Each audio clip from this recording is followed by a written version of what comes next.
You pathetic excuse for a man? The wine hit his face like a crimson slap, dripping from his sharp jawline onto his expensive suit as every conversation in the elite restaurant died to stunned silence. You think because you have money you can treat people like garbage? Well, guess what? Some of us have dignity. My hands shook as I set the empty glass down, my heart hammering against my ribs as the most devastatingly handsome man I'd ever seen slowly wiped Bordeaux from his eyes, his expression shifting from shock to something far more dangerous. Wait, before the next revelation unfolds, let us know where you're following this story from. To ensure you don't miss unexpected claims, broken bonds, or awakenings under the moon, subscribe and stay close. Now, back to the scene. The silence stretched like a taut wire ready to snap.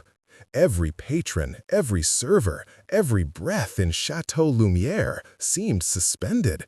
As this stranger, this arrogant, entitled stranger, fixed me with eyes that burned like molten silver. The kind of eyes that seemed to see straight through flesh and bone to something deeper. "Interesting," he said, his voice a low rumble that made my skin prickle with unwanted awareness. He dabbed at his face with a cloth napkin, never breaking eye contact. "No one has ever— What? Called you out on your bullshit?" I crossed my arms, trying to ignore how the wine had made his white shirt cling to what was obviously a very well-built chest. "Well, congratulations! Today's your lucky day." Behind me, I heard my friend Sarah's sharp intake of breath. "Maya, what are you doing?" What was I doing? Good question. 5 minutes ago, I'd been having a perfectly normal dinner, celebrating finally landing the marketing job at Crescent Industries after months of unemployment.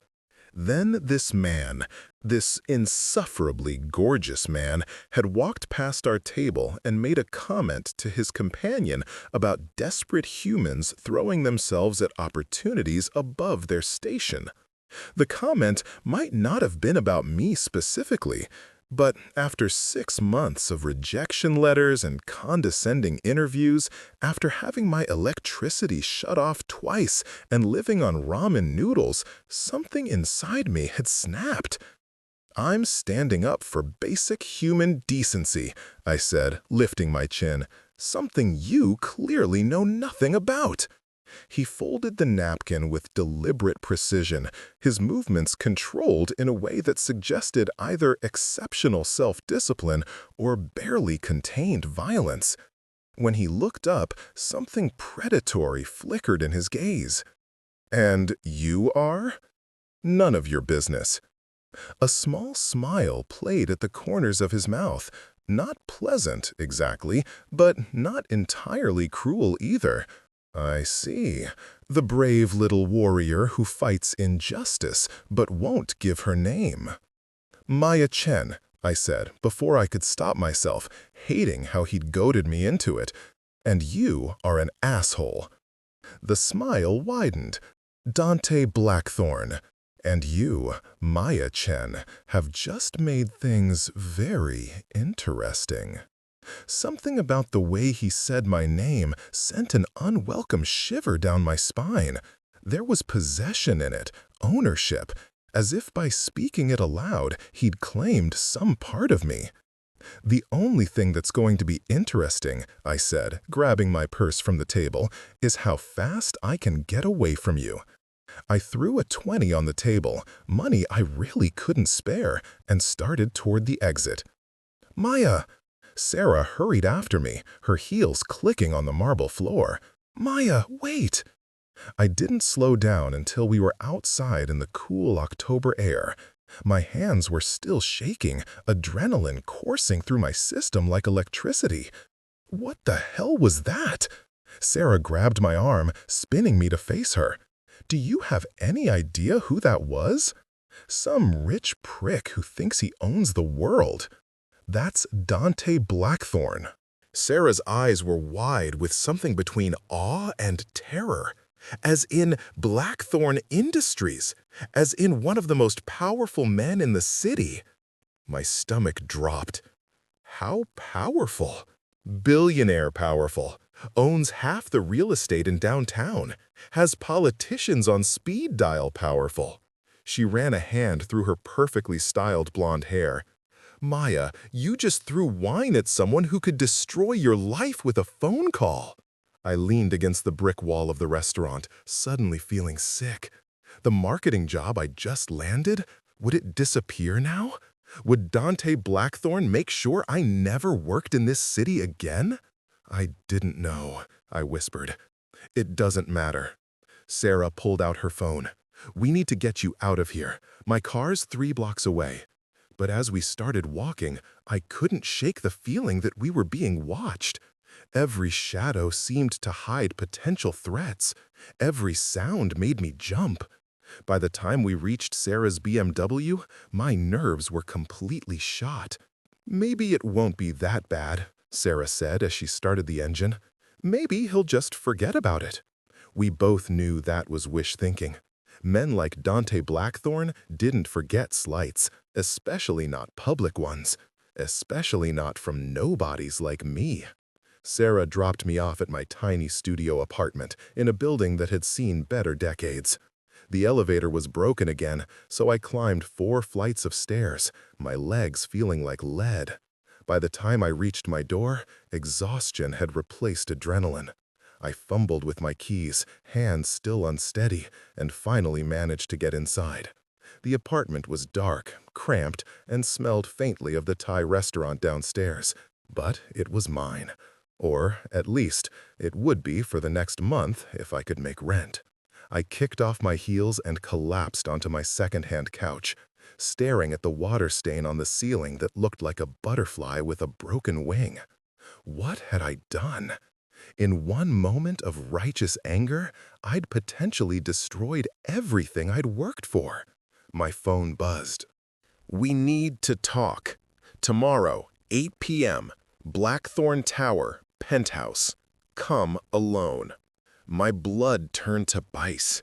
How did he get my number? How did he— Another buzz, another text.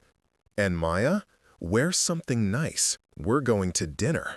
I threw the phone across the room, watching it skitter under my kitchen table. This was insane.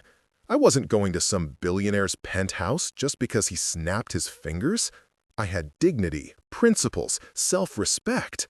I also had rent due in 2 weeks and exactly $300 in my bank account.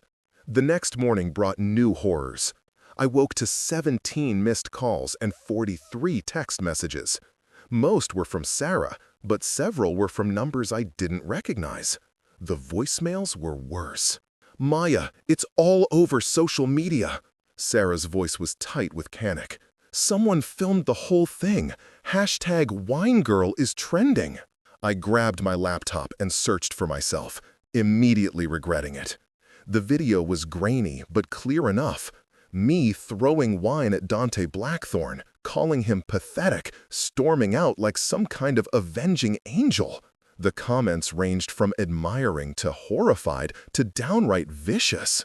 Finally, someone put that arrogant bastard in his place. Girl's got balls, I'll give her that. Rip to this chick's career. Blackthorne's gonna bury her. Who's she? Someone find out who she is. My phone rang.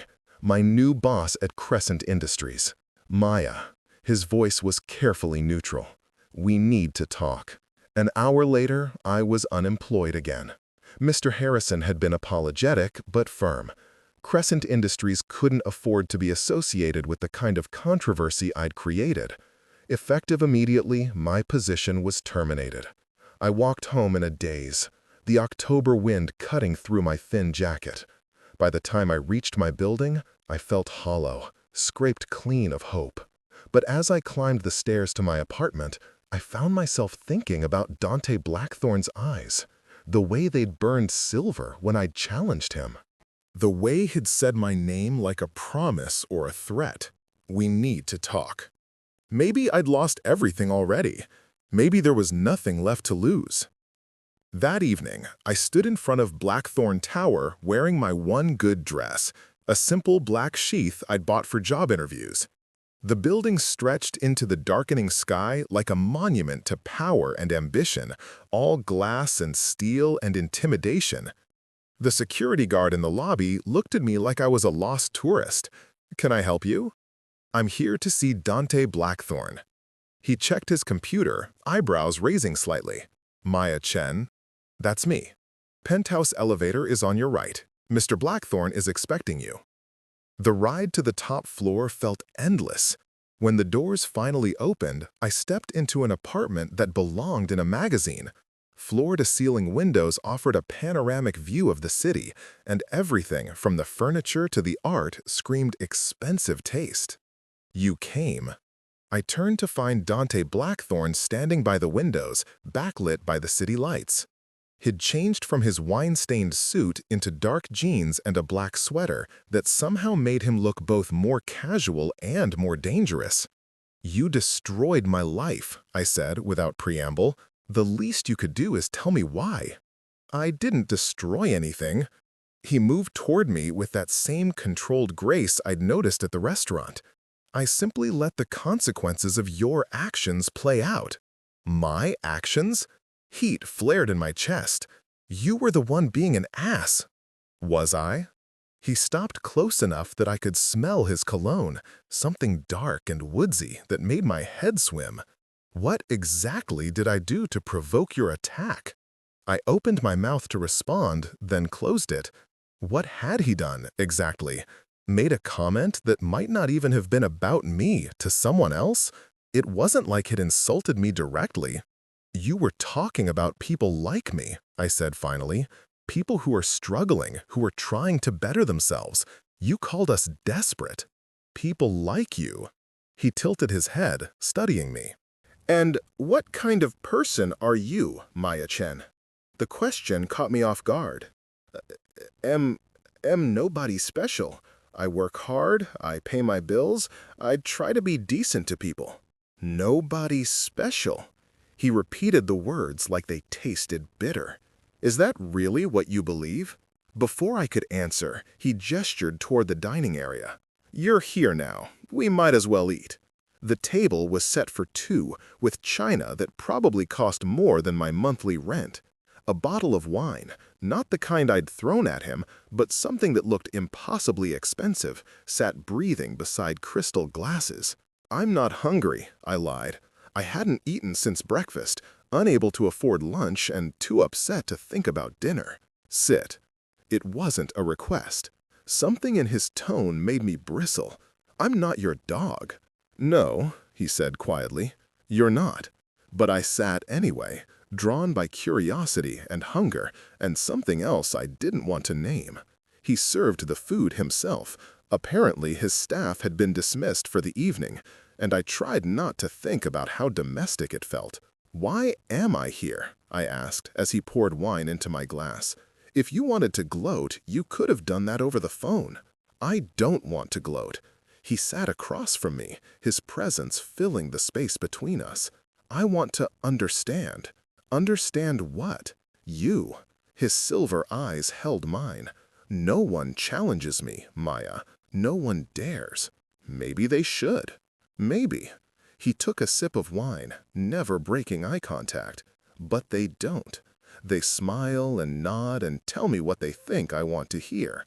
"You threw wine in my face and called me pathetic." I was angry. "You were magnificent." The word hit me like a physical blow. Magnificent. When was the last time anyone had called me that? When was the last time anyone had seen me as anything other than forgettable, replaceable, ordinary? "I ruined your shirt," I said weakly. "I have others. I embarrassed you in public. You made me feel something I haven't felt in years." "What?" He leaned forward, and I caught that woodsy scent again. Surprised. We ate in relative silence after that, but it wasn't uncomfortable. It was charged, electric, like the air before a storm. I found myself stealing glances at him, the way his hands moved as he cut his food, the way his mouth curved when he caught me looking. "Tell me about yourself," he said eventually. "There's nothing to tell." "Humor me." I shrugged, taking another sip of wine. It was making me warm, relaxed, dangerously honest. I grew up in Ohio. Small town, blue-collar family. My dad worked construction until his back gave out. My mom cleaned houses. I got a scholarship to college, studied marketing, moved here after graduation thinking I'd set the world on fire. And instead? Instead, I've been barely surviving for 2 years.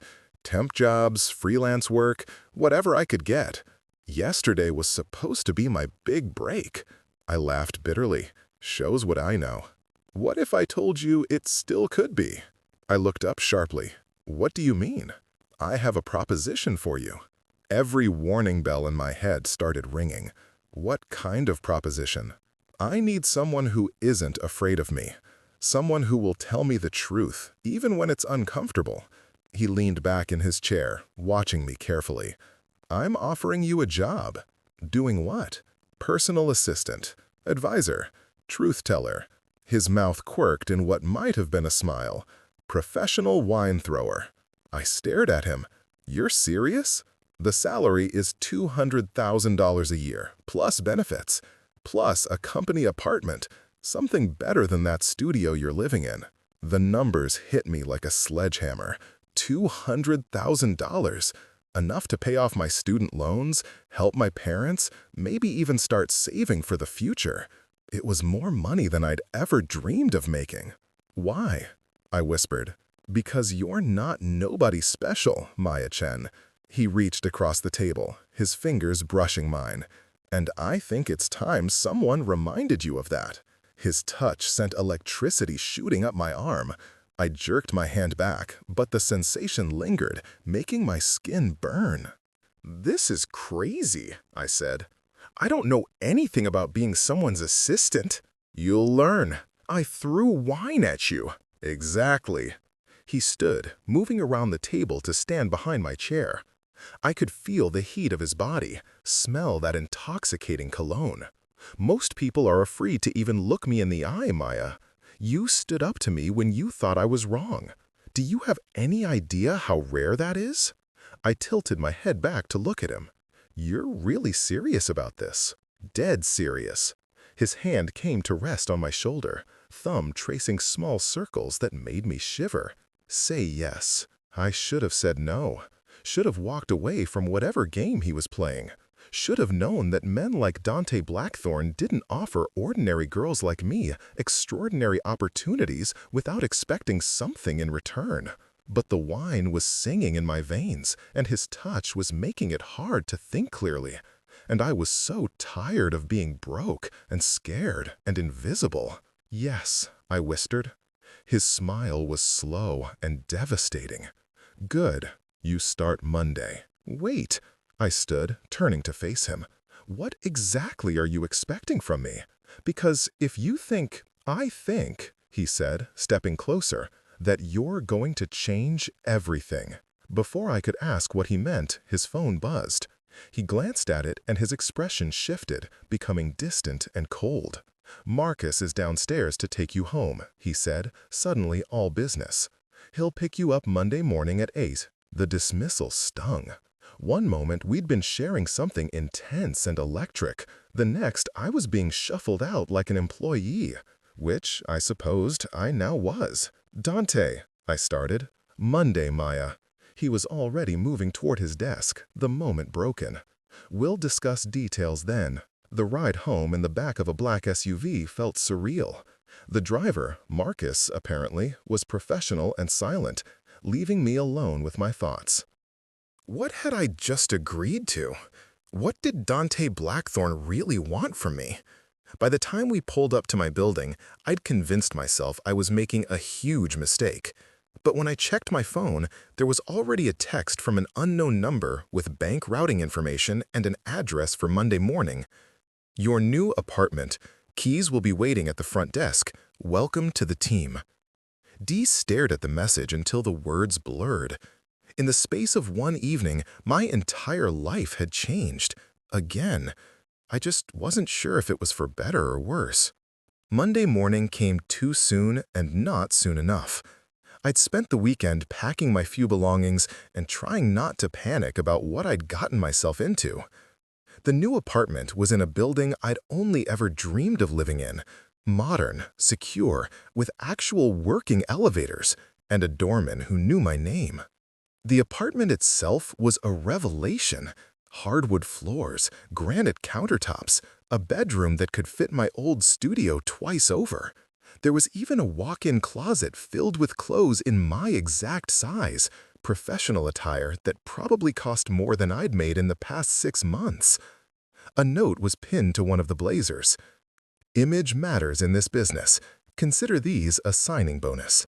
At exactly 8 a.m., Marcus knocked on my door. The ride to Blackthorn Industries was nerve-wracking, but nothing compared to walking into the lobby of the most intimidating building in the financial district.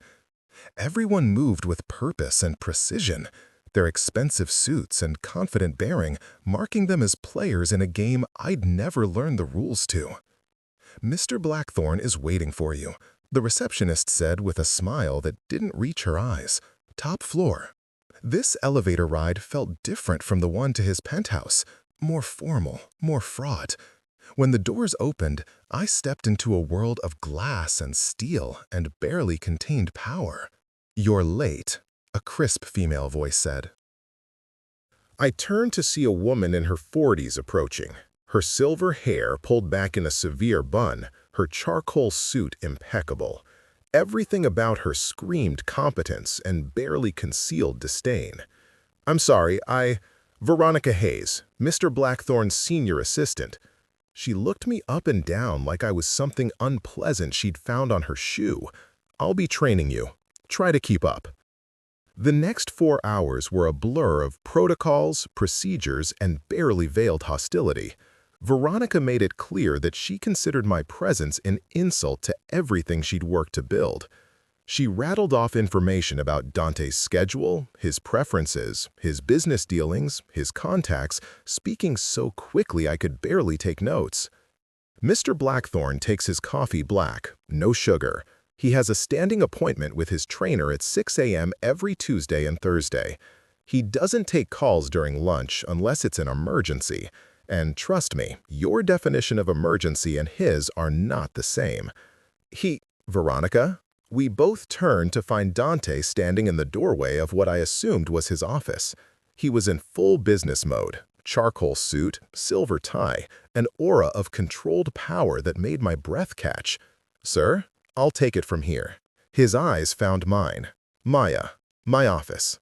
Veronica's expression suggested she'd like to see me thrown from the top floor, but she nodded curtly. "Of course, sir." I followed Dante into his office, trying not to gawk at the view of the city spread out below us. The space was minimalist but warm, all rich wood and leather and carefully chosen art. "How are you settling in?" he asked, moving to stand by the windows. "Fine. The apartment it's incredible. Thank you. You're welcome." He turned to face me. "Veronica giving you trouble?" I hesitated. Complaining about his senior assistant on my first day seemed like career suicide. "She's very thorough." His mouth quirked. "That's one word for it. Veronica's been with the company for 15 years. She's protective of the way things run here. I understand." "Do you?" He moved closer, and I caught that familiar scent that made my head spin. "Because I need you to understand something, Meyer. Veronica works for me, but she doesn't speak for me. If you have a problem with how you're being treated, you come to me directly." The intensity in his voice made my pulse quicken. "Okay, your real training starts now." He gestured to a leather chair in front of his desk. "Sit." I perched on the edge of the chair, hyper-aware of every movement, every breath. Dante settled behind his desk, but even with the barrier between us, I felt exposed under his gaze. "Tell me what you think of the Morrison proposal," he said, sliding a thick folder across the desk. I blanked. "I haven't read it." "Then read it. Now." The next 2 hours were unlike anything I'd experienced. Dante had me read contracts, proposals, and reports, then grilled me on my opinions. Not my analysis, my gut reactions, my emotional responses, my human perspective on what it all meant. The language here is deliberately obtuse, I said, pointing to a section of a real estate contract. It feels like they're trying to hide something. Good. He made a note in the margin. What else? This whole proposal assumes people are idiots. It's condescending. Elaborate. They're offering relocation packages for residents displaced by the development, but the dollar amounts are insulting. You couldn't rent a closet in this city for what they're offering. Dante leaned back in his chair, studying me. And that bothers you. Of course it bothers me. These are real people with real lives, not just inconveniences to be managed. Something shifted in his expression. What would you do differently? Offer fair market value for relocation. Partner with local organizations to ensure people actually have somewhere to go. Maybe even reserve some units in the new development for the displaced residents at affordable rates. That would cut into profits. So, you can't take money with you when you die, but you have to live with the choices you make. The silence stretched between us, and I realized what I just said. Heat flooded my cheeks. I'm sorry, I didn't mean to. Don't apologize. His voice was softer now, almost wondering. That's exactly why you're here. Before I could ask what he meant, Veronica appeared in the doorway. Mr. Blackthorne, your 3 o'clock is here. Cancel it, he said, without looking away from me. Sir, it's the Sinclair ring, the one you've been— Cancel it, Veronica. I saw the shock flicker across her face before her professional mask slipped back into place. Of course, sir. When she was gone, Dante stood and moved around the desk. Come on. Where are we going? To see the Morrison property. I want to show you something. The drive across town was quiet, but not uncomfortable. Dante handled the sleek black car with the same controlled precision he brought to everything else, and I found myself watching his hands on the steering wheel, remembering how they'd felt on my shoulder Saturday night. Maya. I jerked my attention back to his face, hoping he hadn't noticed where I'd been staring. Sorry? I asked if you'd eaten lunch. I'm fine. He pulled into the parking lot of a small diner that looked distinctly out of place in this gentrified neighborhood. Come on. The diner was crowded with construction workers and local residents, the kind of place that served coffee in thick ceramic mugs and knew everyone's order by heart. Dante looked completely out of place in his expensive suit, but he moved through the space like he belonged there. Dante! A woman behind the counter waved at him. Haven't seen you in months. Hi, Rose. He smiled, really smiled, not the controlled expression I'd seen in his office, and I felt something shift in my chest. How's business? Same as always, hanging on by a thread. She wiped her hands on her apron, then noticed me. Who's your friend? Maya Chen. Maya, this is Rose Martinez. She owns this place. Rose's handshake was firm, calloused from years of hard work. Nice to meet you, honey. You two want the usual booth? Usual booth, which meant Dante came here regularly, which meant there was more to him than the ruthless businessman I'd seen in his office. We slid into a worn vinyl booth by the window, and Rose brought coffee without being asked. The view outside was of a construction site, cranes and steel beams, and the beginnings of what would someday be luxury condos. The Morrison development, Dante said, following my gaze. Rose is going to lose her diner. It wasn't a question. I could see it in the way she moved, the resignation in her shoulders. This neighborhood was changing, and people like Rose were being left behind. She doesn't have to, Dante said quietly. I looked at him sharply. What do you mean? Blackthorne Industries owns 60% of this block. We could make sure the diner stays. But you won't. I haven't decided yet. What's to decide? You'll make more money if you tear it down and put up luxury retail. Money isn't everything, Maya, says the billionaire. He laughed, actually laughed, and the sound did something dangerous to my insides. Fair point. Rose brought our food, burgers and fries that smelled incredible, and we ate in companionable silence. I found myself stealing glances at Dante, trying to reconcile this version of him with the intimidating figure from his office. "You're staring," he said, without looking up from his burger. "You're different here." Different how? More human. That got his attention. His silver eyes found mine, and I saw something vulnerable flicker in them before it was gone. "Is that what you think I am? Inhuman?" The question was lightly asked, but I sensed deeper currents beneath it. Sometimes, in your office, you're like this force of nature, powerful, untouchable, a little scary. And here? Here, you're just a man who likes greasy burgers and knows the waitress by name. He was quiet for a long moment, staring out at the construction site.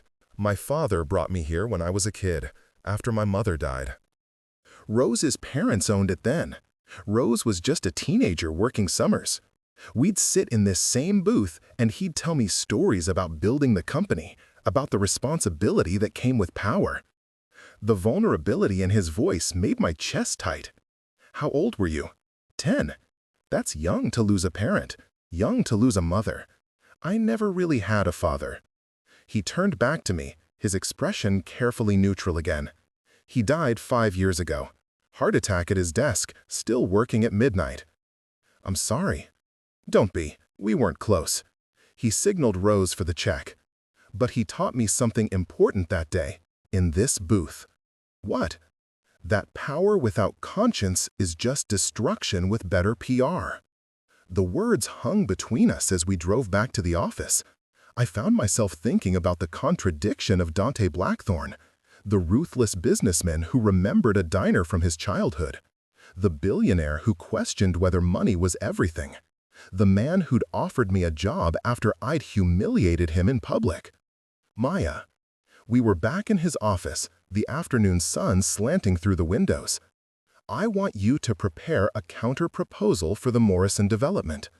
"I'm not qualified." "You're perfectly qualified. You see things the rest of us miss."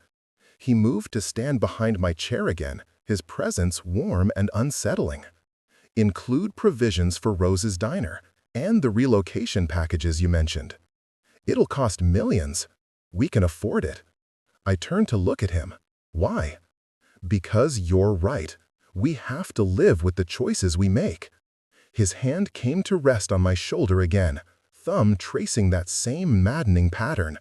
"And I'd rather live with doing the right thing than maximizing profits." The next 3 weeks fell into a rhythm. Days in Dante's office, learning the intricacies of his business empire while providing what he called the human perspective on his decisions. Evenings in my beautiful new apartment, trying to process the surreal turn my life had taken. Veronica remained coolly professional, but clearly resented my presence. The other assistants were friendly enough, but I could sense them trying to figure out exactly what my role was supposed to be. Honestly, I was wondering the same thing. Because despite Dante's claims about needing a truth teller, most of our interactions felt charged with something deeper. The way he watched me when he thought I wasn't looking. The casual touches that lingered longer than necessary. The intensity in his eyes when I challenged his assumptions. It was dangerous territory, and I knew it. But knowing something and being able to resist it were two different things entirely. The Morrison counterproposal was approved by the board, despite protests about the cost. Rose got to keep her diner, the displaced residents got fair compensation, and Dante's company still made a profit, just not as much as they could have. "You did good work," he told me as we left the board meeting. "We did good work," I corrected. "No, Maya, this was you." He stopped in the hallway, turning to face me. "Do you know what the board was saying before you came along?" I shook my head. "That I was getting soft, losing my edge." His smile was sharp. "If they only knew." Knew what? But before he could answer, his phone rang. I watched his expression change as he listened to whoever was on the other end. "When?" he said sharply. "How many?" A pause. "I'll be right there." He hung up, already moving toward the elevators. "I have to go. Emergency at the Portland site." "Do you want me to come with you?" "No. This is..." He stopped, seeming to wrestle with something. Actually, yes, pack a bag. We leave in an hour. The flight to Portland was my first time on a private jet, and I tried not to gawk at the luxury of it all. Dante spent most of the time on conference calls, his voice clipped and professional as he handled whatever crisis had erupted. From what I could gather, there had been an accident at a construction site, one of Blackthorn Industries' projects. No one had been seriously hurt, but there were questions about safety protocols and potential lawsuits. Maya. He hung up from his latest call and rubbed his temples. I need you to do something for me. Of course. The site foreman, Mike Torres, he's worked for us for 10 years. Good man, good safety record. But there's talk about making him the scapegoat for this. Dante's jaw tightened. I want you to talk to him. Get his side of the story. The truth. Why me? Because you see people, Maya. Really see them. And Mike, he's not going to trust a suit from corporate, but he might trust you. The construction site was chaos. Police cars, ambulances, reporters, worried-looking men in hard hats clustered around talking in low voices. Dante disappeared into meetings with lawyers and insurance investigators, leaving me to find Mike Torres. I found him sitting alone in a trailer that served as the site office, staring at paperwork with hollow eyes. He was maybe 50, with graying hair and hands scarred from years of manual labor. Mr. Torres? I knocked on the open door.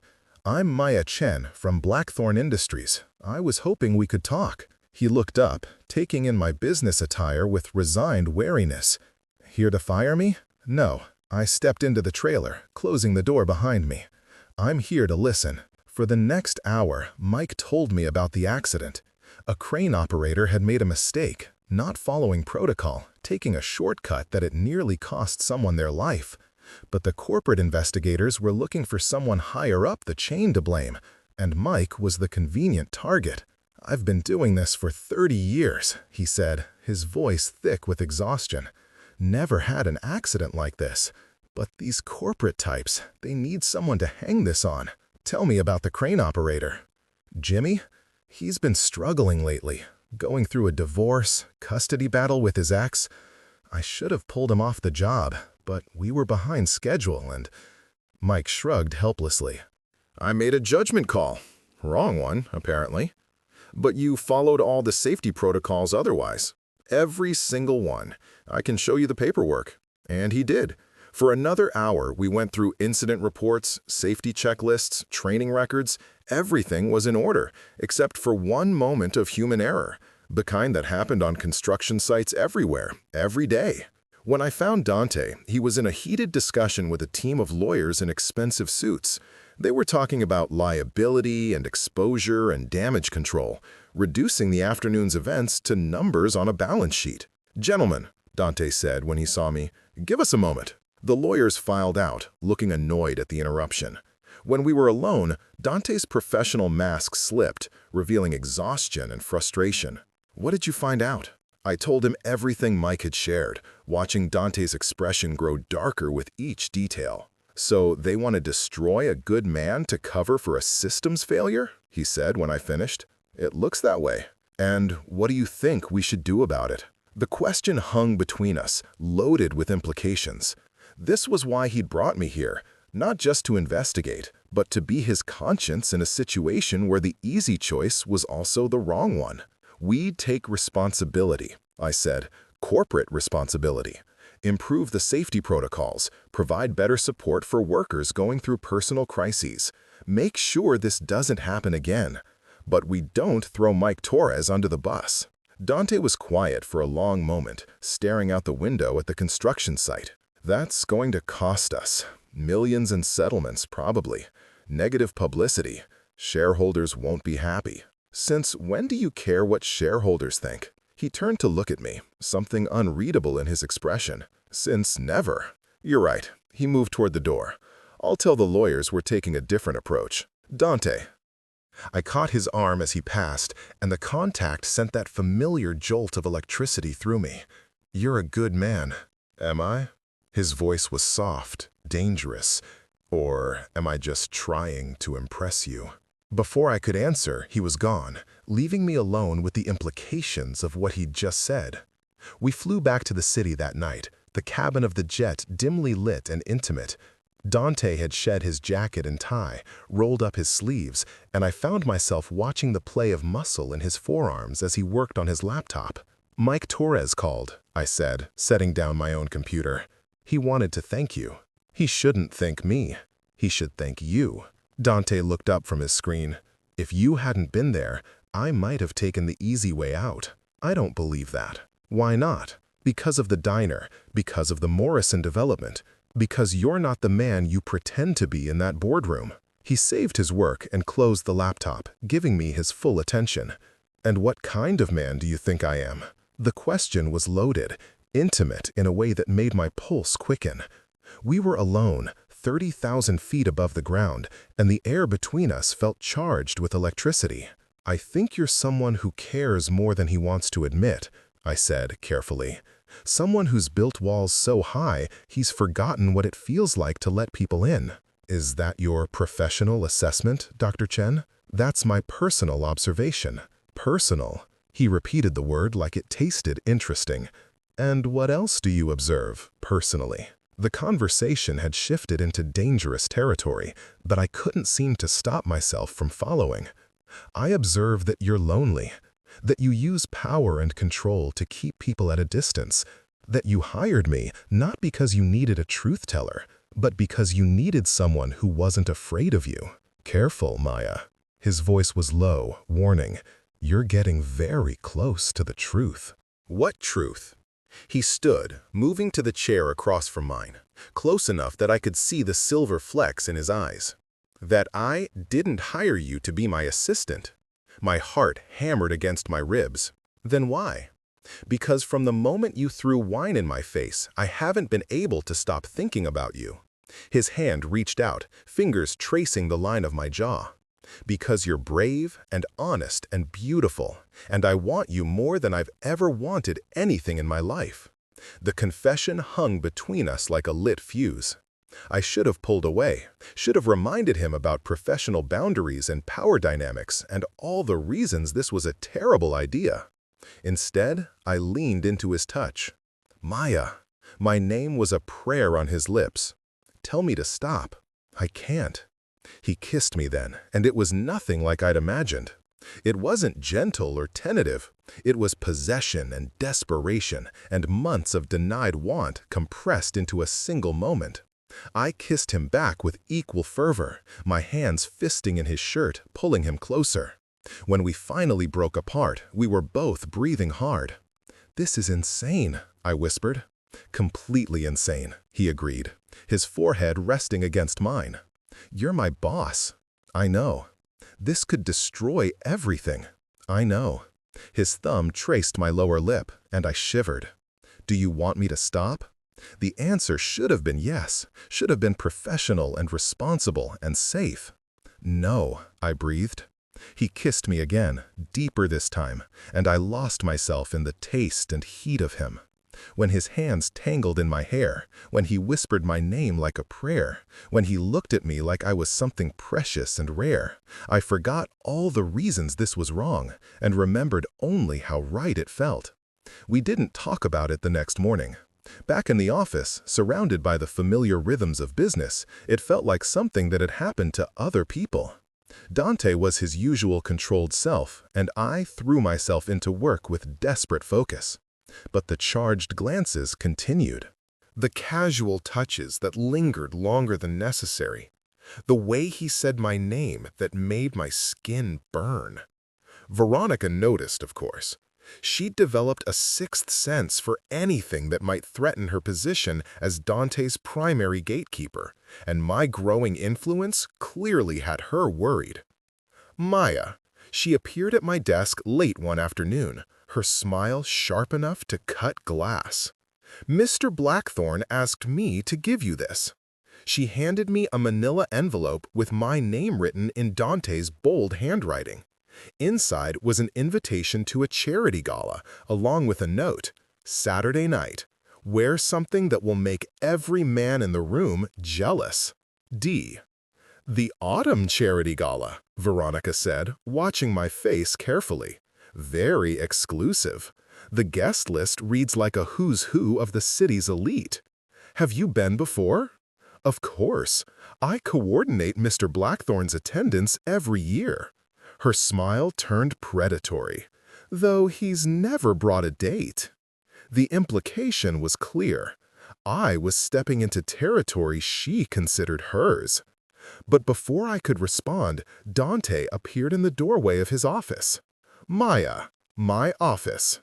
Veronica's expression soured as I followed him inside, closing the door behind me. I see you got the invitation, Dante said, moving to stand by the windows. I did, but I should probably mention that I don't exactly have gala-appropriate attire in my closet. Taken care of. He gestured to a garment bag hanging behind his door. Consider it a work expense. I unzipped the bag and gasped. The dress was stunning. Midnight blue silk that seemed to shimmer with its own light, cut in a style that would be both elegant and devastating. Dante, this is too much. Nothing is too much for you. He moved closer, his hand coming to rest on my waist. I want everyone in that room to know you're with me. The possessiveness in his voice should have been alarming. Instead, it sent heat spiraling through my core. And what exactly am I to you? I asked, my voice barely above a whisper. You're mine, he said simply, as if it were the most obvious thing in the world. Saturday night, I stood in front of my bathroom mirror, hardly recognizing the woman staring back at me. The dress fit like it had been made for my body, and the styling team Dante had sent had worked magic with my hair and makeup. I looked like someone who belonged in his world. Marcus picked me up at 7, and the drive to the hotel was filled with nervous energy. I'd never been to anything like this. A room full of billionaires and socialites and politicians, all moving in patterns I didn't understand. But when I walked into the ballroom and saw Dante waiting for me, everything else faded away. He was devastating in his tuxedo, all sharp lines and controlled power, but when his eyes met mine, something soft and vulnerable flickered in them. "You're beautiful," he said when I reached him, taking my hand and bringing it to his lips. "You clean up pretty well yourself." He offered me his arm, and we moved into the crowd. For the next hour, I was introduced to more wealthy and powerful people than I'd ever imagined meeting. Senators and CEOs, old money socialites and tech billionaires, all of them sizing me up with curious eyes. Dante's mystery woman, more than one person called me, and I could see the speculation in their faces. Who was I? Where had I come from? What was my angle? "You're handling this well," Dante murmured as we moved between conversations. "I'm terrified," I admitted. "Good, so am I." I looked at him in surprise. You're in your element here." "I'm in my element in boardrooms and business meetings. This," he gestured to the glittering crowd around us, "this is performance art. Necessary, but exhausting." "Then why do it?" "Because these people control the city. Their money, their influence, their connections, they shape policy and public opinion. If I want to build something lasting, I need their support. Or their fear." He smiled at that. "You understand me too well." But as the evening wore on, I began to understand something else. Dante Blackthorn wasn't just wealthy and powerful. He was apex predator in a room full of predators, and they all knew it. The deference in their voices, the careful way they approached him, the space they gave him, it spoke of a level of influence that went beyond money.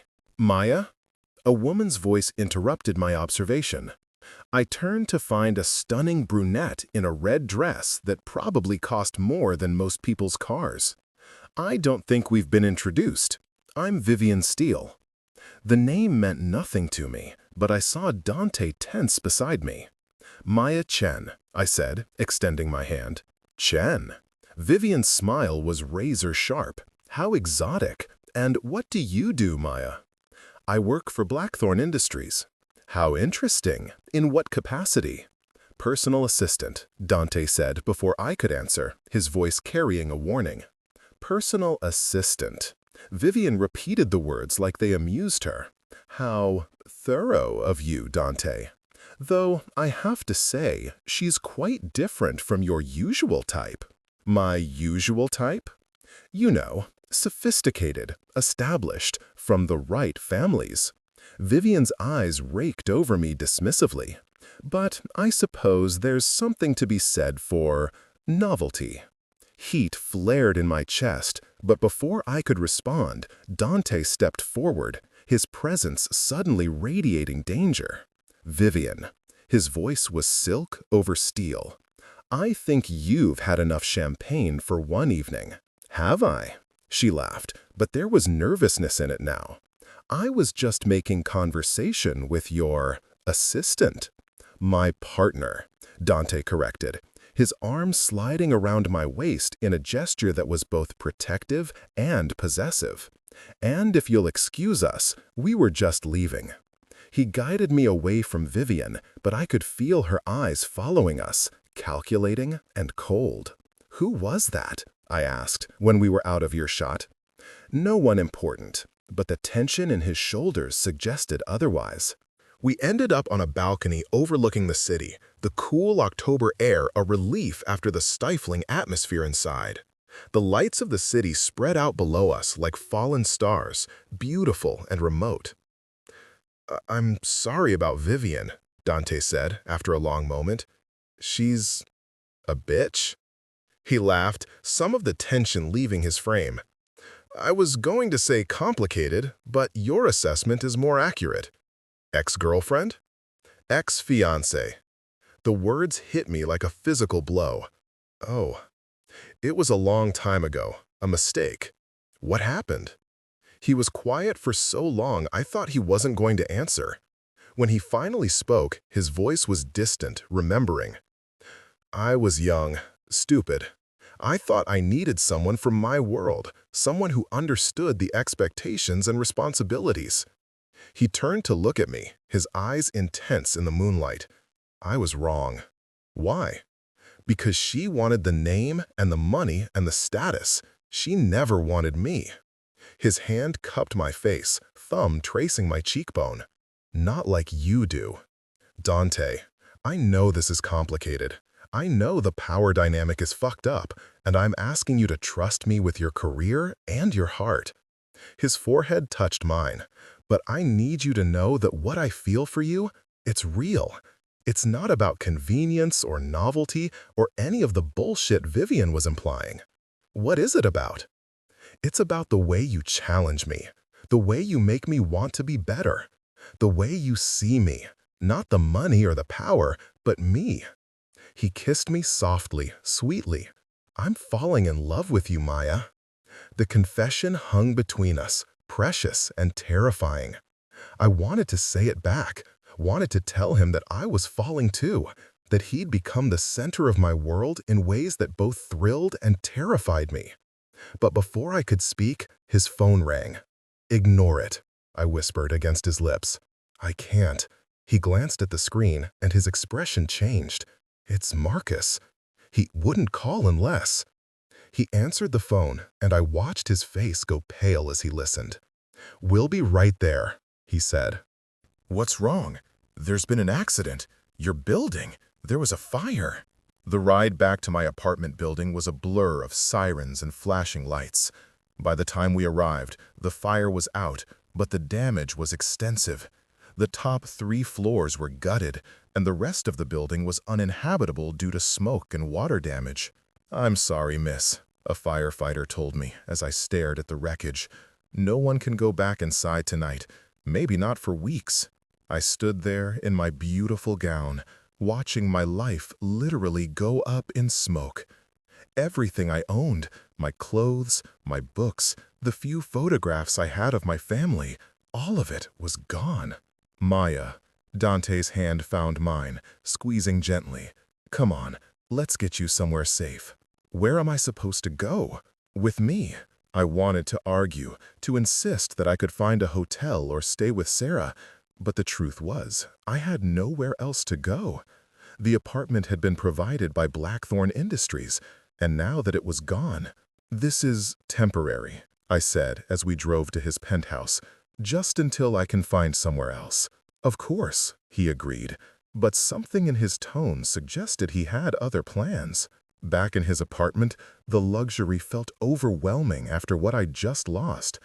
Dante poured me a glass of wine, not the kind I'd thrown at him, but something smooth and expensive that burned away the taste of smoke and ash. "I should call my insurance company," I said, staring out at the city lights. "In the morning. Tonight, you need rest." "I don't have anything. No clothes, no toothbrush, nothing." "We'll figure it out."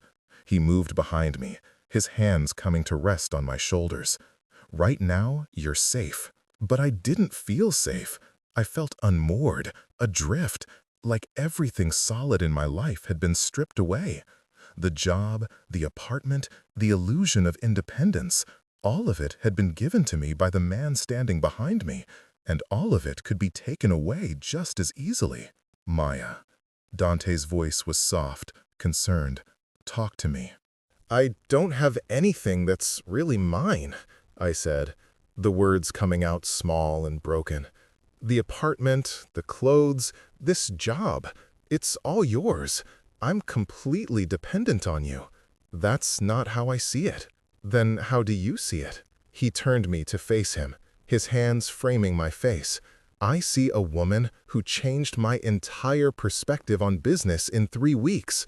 I see someone who made me remember why I wanted to build something meaningful in the first place.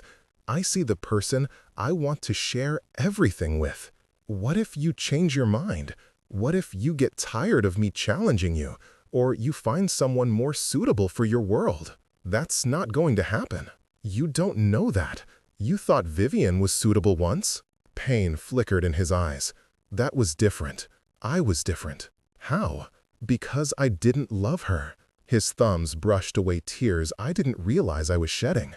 "I love you, Maya, not your resume or your pedigree or what you can do for my image.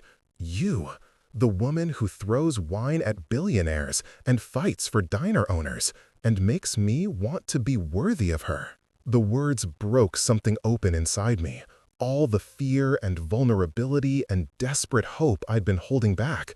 "I love you too," I whispered. "I'm terrified, but I love you." He kissed me then, and it was different from before. Not desperate or possessive, but tender, reverent, like he was trying to pour all his promises into the contact. When he lifted me in his arms and carried me to his bedroom, it felt like coming home. What happened between us that night was more than physical.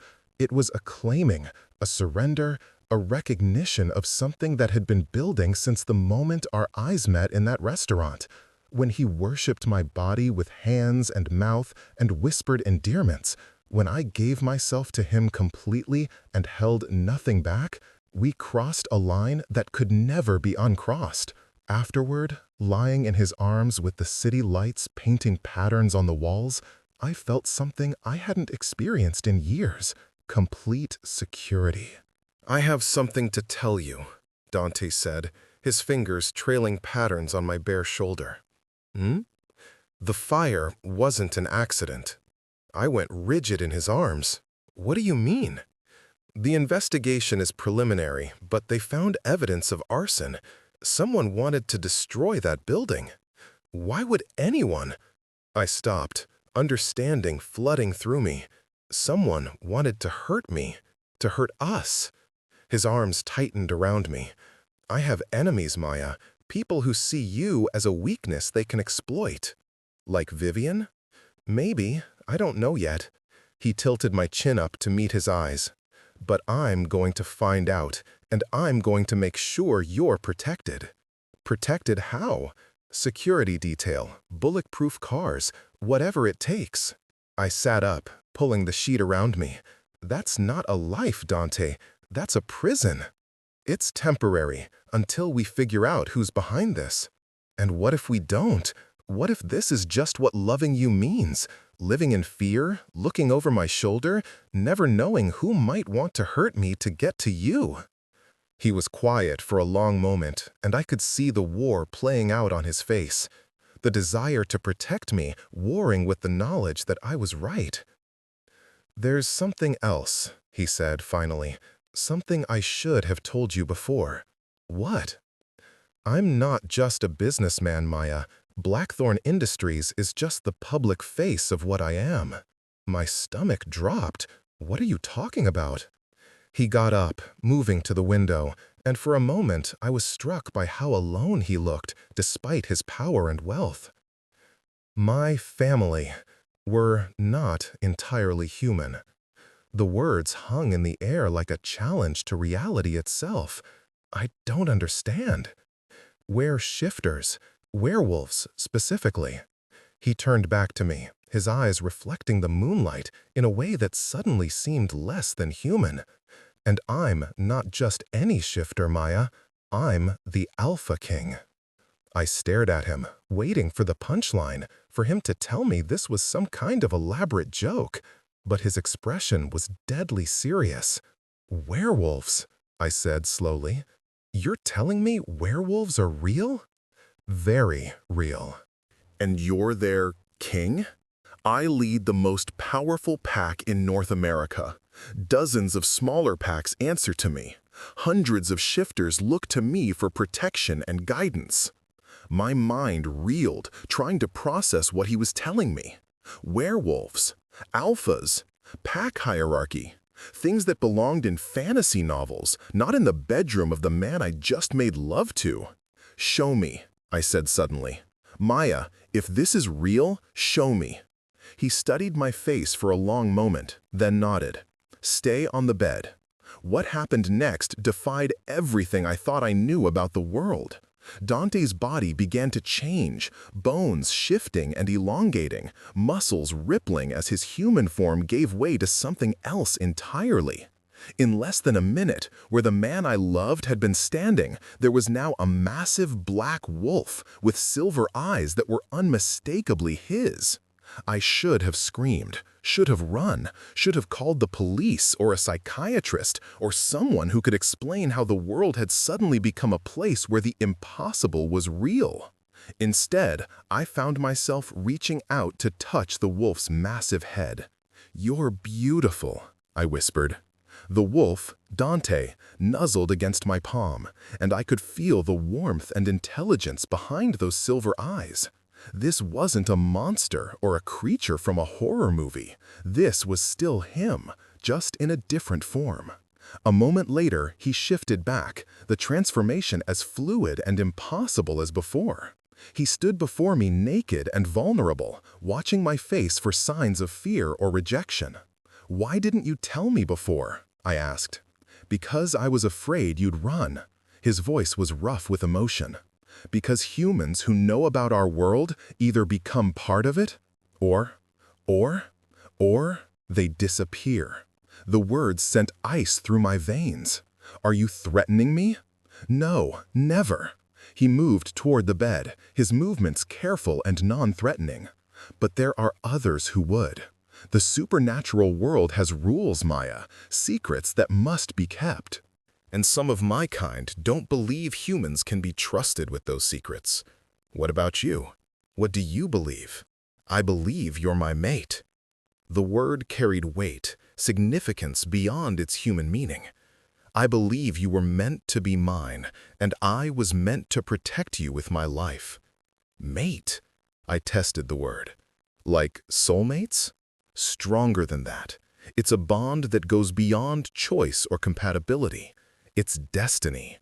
He sat on the edge of the bed, still keeping distance between us. "From the moment you threw wine in my face, something inside me recognized you. My wolf knew, even if I didn't understand it yet. I thought about the intensity of our connection, the way he seemed to see straight through me, the pull I felt toward him that went beyond physical attraction. Is that why you hired me? Because of this mate thing?" "I hired you because you fascinated me. The mate bond just explained why." He reached out slowly, giving me time to pull away. When I didn't, his fingers intertwined with mine. It doesn't control our choices, Maya. It doesn't make us love each other. It just makes us compatible, drawn to each other. The rest, the feelings, the connection, that's all real. And if I can't handle this, if I decide I don't want to be part of your supernatural world, pain flickered in his eyes. Then I'll let you go. I'll make sure you're protected and provided for. But I'll let you go. Even though it would hurt you, even though it would destroy me. The honesty in his voice broke my heart. Here was a man, an alpha king, who could command hundreds of supernatural beings, who controlled billions of dollars and influenced the fate of cities, offering to walk away from everything if it meant I could be free. "I'm not going anywhere," I said softly. Hope blazed in his eyes. "You're sure? I'm terrified. I don't understand half of what you've told me, and I have about 1,000,000 questions. But I'm not going anywhere." He kissed me then, desperate and grateful, and I tasted the salt of tears on his lips. "There's more," he said against my mouth. "More what?" "More. I need to tell you. About the dangers, about the politics, about what being with me really means." "Tomorrow," I said, pulling him down to me. "Tell me tomorrow." But even as I lost myself in his arms again, part of me wondered what other revelations the morning would bring. I was in love with a werewolf king, living in a world I'd never imagined existed, and everything I thought I knew about reality had just been turned upside down. And somehow, that felt like the beginning of everything rather than the end. The next morning brought newspaper headlines that made my blood run cold. "Billionaire's mystery woman targeted in arson attack." My name was splashed across every business publication in the city, along with speculation about my relationship with Dante and theories about who might want me dead. "How did they get this information so fast?" I asked, staring at the articles spread across Dante's kitchen island. "Someone leaked it." His voice was grim as he scrolled through more stories on his tablet. "Someone who wanted to make sure the world knows you're connected to me." "But why?" "To flush me out, to make me react." He set down the tablet and looked at me. "In the supernatural world, an alpha's mate is both his greatest strength and his greatest vulnerability. If someone wants to control me, hurting you is the most effective way to do it." The casual way he talked about someone hurting me to get to him should have been alarming. Instead, I found myself thinking strategically about the threat. "So what do we do?" "We?" He raised an eyebrow. "You said I was your mate. That means we're in this together, right?" Something fierce and proud flickered in his eyes. "Right, but Maya, you need to understand what you're signing up for. Being the mate of an alpha king doesn't just mean dealing with human enemies." There are supernatural politics at play here. Other alphas who might challenge my authority. Ancient bloodlines who think I'm too progressive. Traditionalists who believe humans have no place in our world. Tell me about them. For the next hour, Dante painted a picture of a hidden society that existed parallel to the human world. Werewolf packs that controlled territory through a complex system of alliances and hierarchies. Vampires who preferred the shadows but occasionally emerged to make deals with those in power. Other shifters, bears, big cats, ravens, who maintained their own smaller communities but acknowledged werewolf dominance. And you rule all of this? Not rule, lead. There's a difference. He poured himself another cup of coffee, and I noticed his hands weren't entirely steady. My pack, the Shadow Moon pack, were the strongest in North America. Other alphas come to me for arbitration when there are disputes. I coordinate responses to threats that affect all our kind. I'm the liaison between the supernatural world and human government agencies that know we exist. Human government agencies know about werewolves? Certain branches, FBI's Supernatural Crimes Division, a few people in Homeland Security, The president gets briefed on our existence, but most elected officials have no idea. His mouth twisted in a bitter smile. It's better that way. Humans don't have a great track record when it comes to accepting beings they see as different or dangerous. I thought about that, about the implications of an entire hidden world operating beneath the surface of normal life. How many of you are there? In North America, maybe 50,000 shifters total. Worldwide, perhaps 500,000. That's not very many. No, we're a dying breed in some ways. Birth rates are declining, especially among purebloods. Some alphas think the only way to survive is to stay completely separate from humans. Others believe we need to integrate more, find human mates who can strengthen our bloodlines. Which side are you on? I was on the separatist side until recently. His eyes found mine. You changed my perspective on that too. Before I could respond, his phone rang. The ringtone was different from his usual business calls, sharper, more urgent. Alpha? He answered, his voice taking on a tone of command I'd never heard before. I watched his expression darken as he listened to whoever was on the other end. When? He asked sharply. How many? A pause. I'll be there in an hour. He hung up and was already moving toward his bedroom. I have to go. What's wrong? There's been an incident. 3 of my pack members were attacked last night, 2 dead, 1 in critical condition. The words hit me like a physical blow. Oh my God, do you know who? I have a theory. He was pulling on clothes with swift efficiency. Maya, I need you to stay here. Marcus will be outside the building, and I'm leaving 2 pack members to guard the penthouse. I want to come with you. Absolutely not. Dante. No. He turned to face me, and for the first time since I'd known him, I saw the alpha in full force. Power radiated from him like heat from a furnace, and something primal in me wanted to submit to that authority. This is pack business. It's dangerous. I thought you said I was part of this now. You are, but you're also human and untrained and— He stopped, running a hand through his hair. Maya, if something happened to you, I would lose control completely. I would tear apart anyone I even suspected of being involved, and that would start a war none of us can afford. The raw honesty in his voice made me step back. Okay, I'll stay. Relief flooded his features. Thank you. He kissed me goodbye, and I tasted desperation in it. When the elevator doors closed behind him, I was left alone in the penthouse with my thoughts and fears. An hour later, I was going stir-crazy. I'd tried reading, tried watching television, tried working on some Blackthorn Industries proposals. Nothing could distract me from imagining Dante in danger, from wondering if the attack on his pack members was connected to our relationship. My phone rang. Sarah. Maya, thank God you're okay. I saw the news about the fire. I'm fine, just displaced. Where are you staying? I hesitated. With Dante. As in Dante Blackthorn, the billionaire you threw wine at? It's complicated. Complicated how? Maya, what's going on? First you disappear for weeks, then you're all over the news as some mystery woman. Now there's an arson attack? I wanted to tell her everything. About the job, about falling in love, about the supernatural world I'd stumbled into. But Dante's warnings about secrecy echoed in my mind. I can't explain everything right now, I said, finally, but I'm safe, and I'm happy. Are you sure?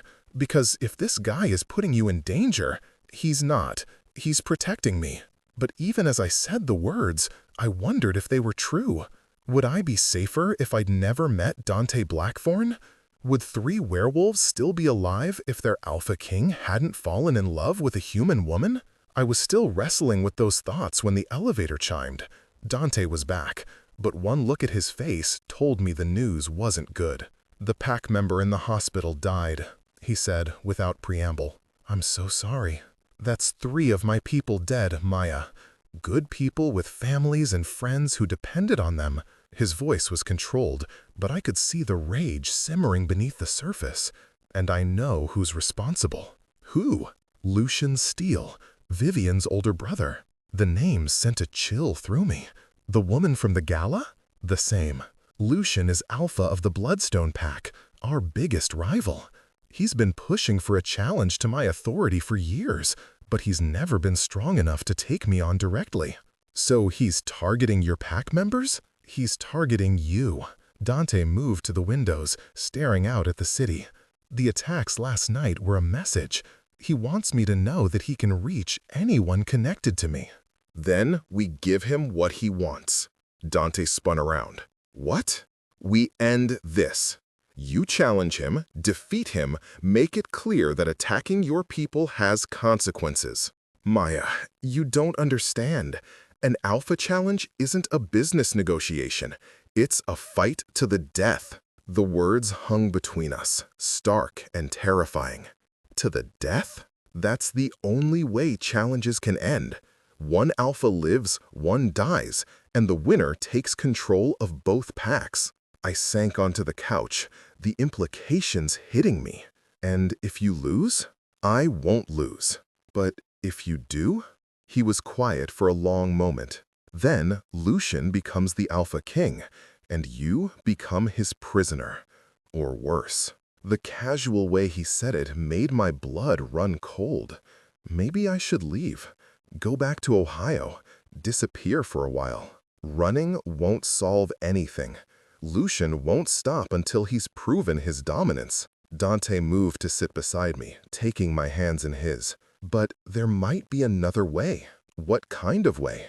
I could reject the mate bond, publicly declare that you mean nothing to me, that you were just a temporary distraction. His voice was steady, but his hands trembled slightly. If Lucian believes you're not important to me, he'll lose interest in you as a target. And what would that mean? For us, it would mean I could never acknowledge our relationship publicly, never claim you as my mate. You'd be safe, but you'd also be secret. The word hit me like a slap. Secret. Hidden. Just like before, when I was nobody special, invisible and forgettable. No, I said firmly. Maya, no. I won't be your dirty little secret, and I won't let you sacrifice our relationship because some asshole wants to play power games. I stood, pacing to the windows. There has to be another option. The only other option is the challenge. Then that's what we do. We? He was behind me now, his hands settling on my shoulders. Maya, this isn't your fight. Yes, it is. I turned in his arms. Those pack members died because of me, because Lucian wants to hurt you through me.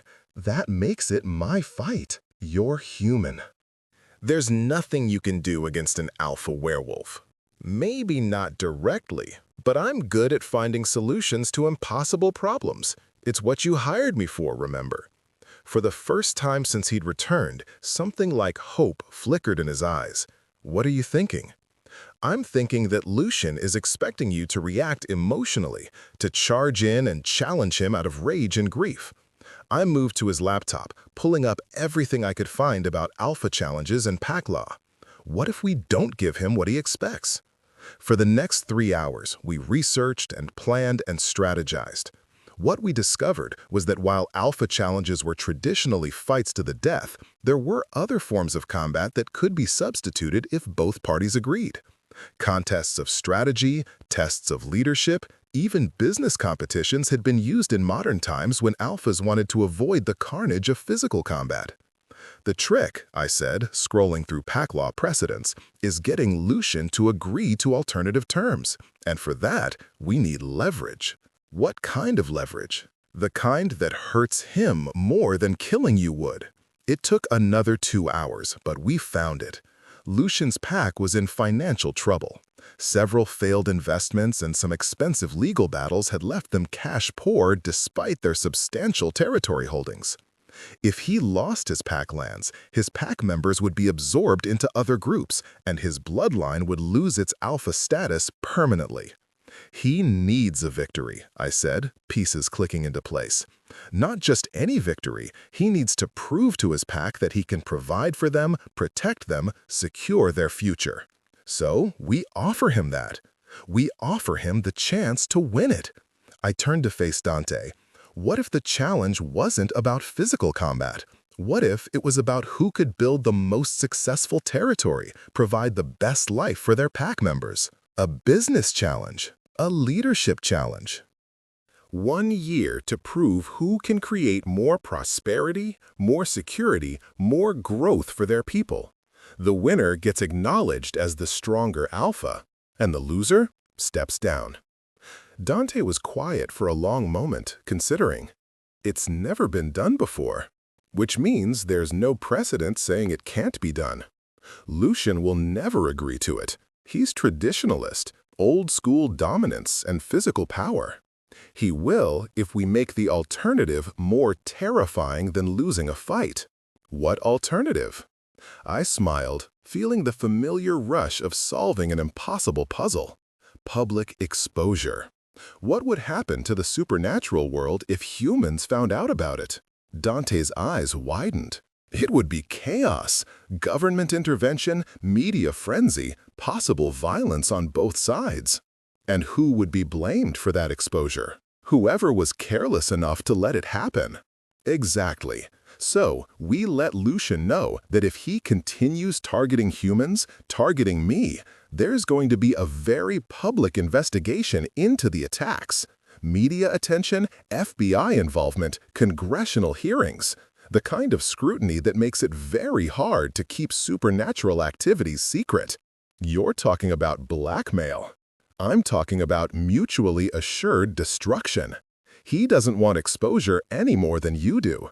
But if he insists on playing by the old rules, we make sure the new world finds out about them. Dante stared at me for a long moment, then started laughing. You're incredible. Absolutely, completely incredible. Is that a yes? That's let me make some calls and see if this insane plan might actually work. The next few days were a whirlwind of supernatural politics and careful negotiations. Dante reached out to other alphas, testing their reaction to the idea of a non-violent challenge. I worked on building our case for why Lucian should agree to our terms, gathering intelligence on his pack's financial situation and mapping out exactly how much damage a public exposure would cause.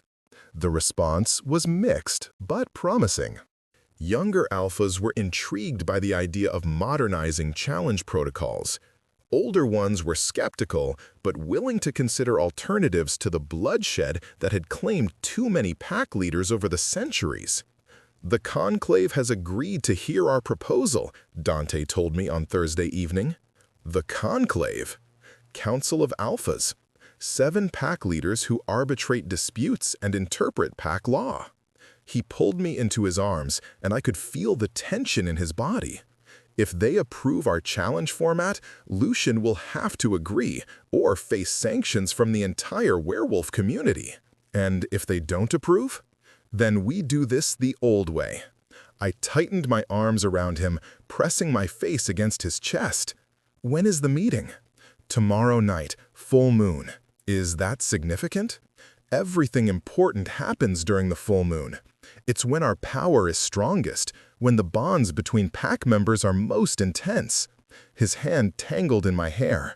It's also when emotions run highest and violence is most likely. Will I be there? You have to be. You're central to the challenge. They need to meet you, assess you, decide whether a human can truly be part of our world. The weight of that responsibility settled on my shoulders like a lead blanket. Not only was I asking them to revolutionize their entire system of leadership challenges, but I was also asking them to accept me as worthy of their Alpha King. What if they decide I'm not? Then we'll figure out another way.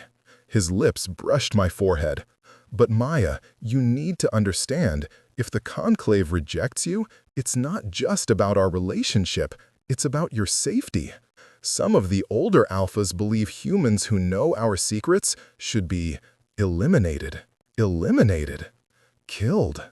The words sat between us like a cold stone. And you'll let them? I'll die before I let anyone hurt you. His voice carried the weight of absolute truth. But I'd rather not have to make that choice. Friday evening, we drove to a location an hour outside the city, a sprawling estate hidden in the mountains that served as neutral ground for supernatural meetings. The full moon hung heavy and bright above us, and I could feel something electric in the air, something that made my skin prickle with awareness.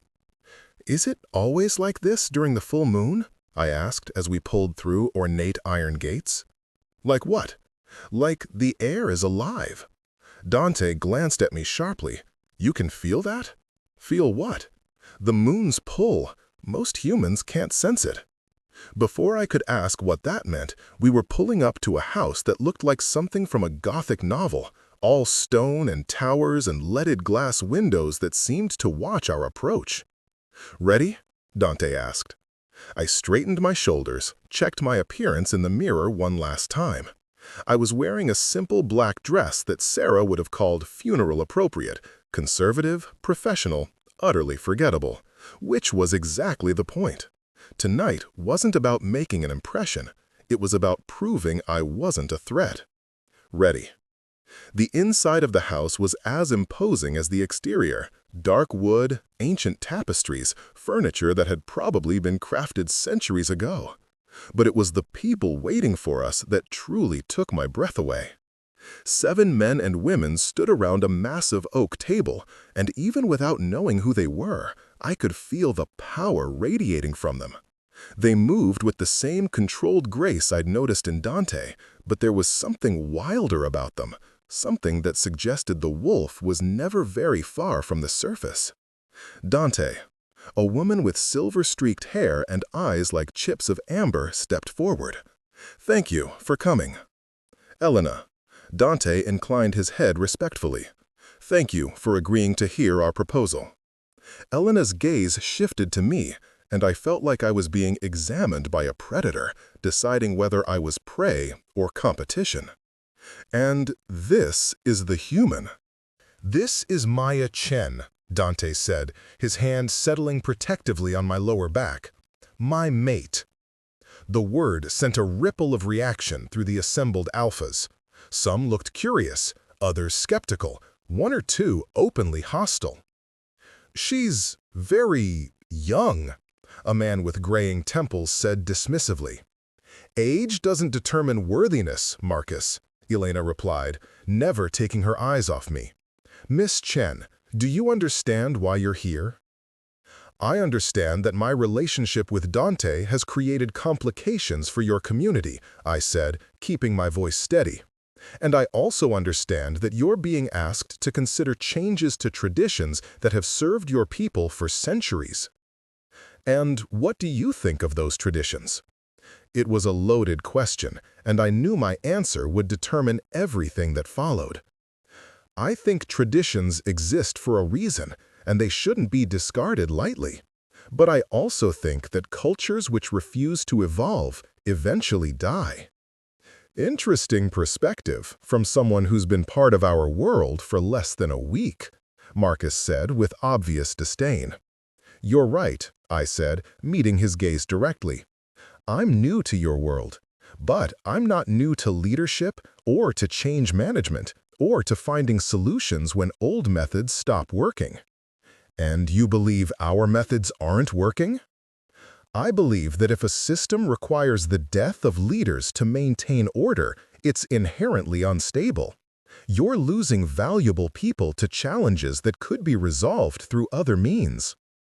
Another alpha, younger, with dark hair and intelligent eyes, leaned forward.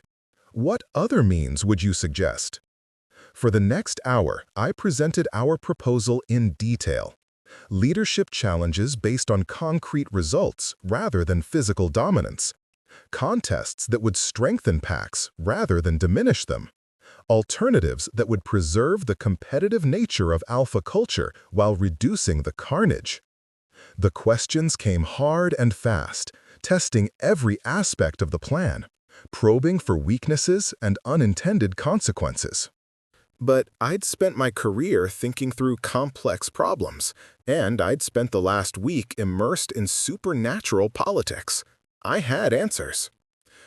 "The proposal has merit," Elena said finally, But it raises another question. What happens when non-alphas start challenging the system? What happens when humans believe they can dictate werewolf law? I'm not trying to dictate anything, I said.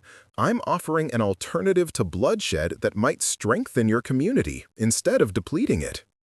But you are human. You're asking us to change our most fundamental traditions based on the perspective of an outsider. I'm asking you to consider those changes based on their merit, not their source.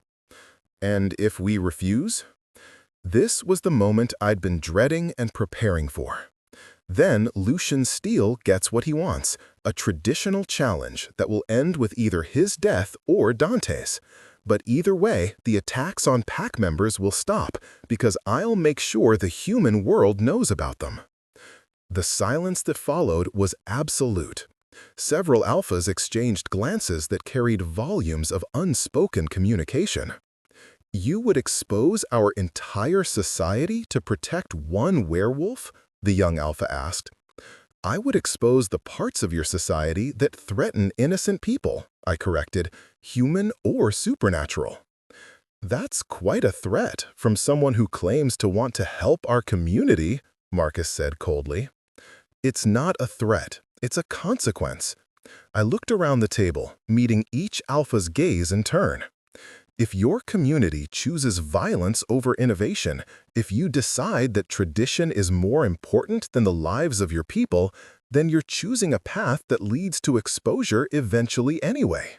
I'm just offering to accelerate the timeline. And if we agree to your proposal, if we allow this non-violent challenge, then you'll have set a precedent for resolving disputes without bloodshed. Other packs will follow your lead, and your community will grow stronger instead of weaker. Elena leaned back in her chair, studying me with those amber eyes. You truly believe this will work? I believe it's worth trying. The alternative is watching your best leaders kill each other while your real enemies, the ones who want your people dead or enslaved, grow stronger. What real enemies? Demanded. Hunters. Government factions that see you as threats to be eliminated. Other supernatural groups that might challenge werewolf dominance if you keep weakening yourselves through internal conflict. I leaned forward, letting them see my conviction. You have bigger problems than one ambitious alpha and his human-hating sister. The conclave deliberated for another 2 hours while Dante and I waited in what I assumed was a guest parlor. The room was comfortable enough, but I could feel the weight of supernatural politics pressing down on us. How do you think it went? I asked. Better than I expected. Dante pulled me into his arms, and I could feel some of the tension leaving his body. You were magnificent.